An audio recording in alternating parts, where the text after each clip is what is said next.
जी हाँ, मुझे पता चला आप पहले भी यहाँ आई थी, मुझसे मिलना चाहती थी।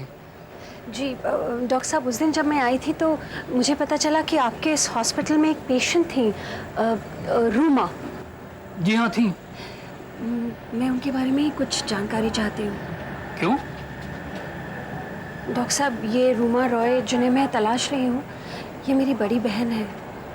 शायद ये वो नहीं है, क्योंकि उस पेशेंट का नाम हॉस्पिटल के रिकॉर्ड में यहाँ पर रूमा रॉय नहीं, रूमा बनर्जी लिखा हुआ है।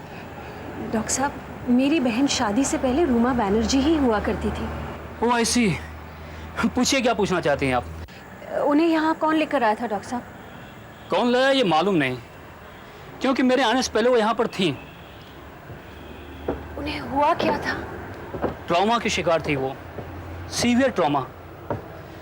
ऐसा अक्सर एक्सीडेंट में बचे हुए लोगों के साथ होता है।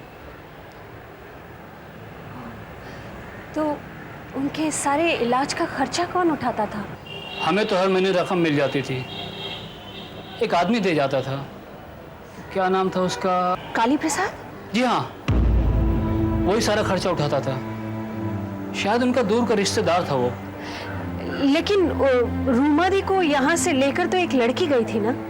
जी हाँ, उनकी बेटी मामुनी। मामुनी? कहाँ लेकर गई है उन्हें? कहाँ लेके गई ये तो मालूम नहीं, शायद घर ले गई होगी। उनका पता दे सकते हैं आप मुझे? रूमा जी का एड्रेस तो हॉस्पिटल के रिकॉर्ड में है, लेकिन मामुनी का आई एम सॉरी, मुझे नहीं मालूम। आपने उस लड़की का पता नहीं लिया? माँ को बेटी के हवाले किया है, इसलिए ज़रूरी नहीं समझा।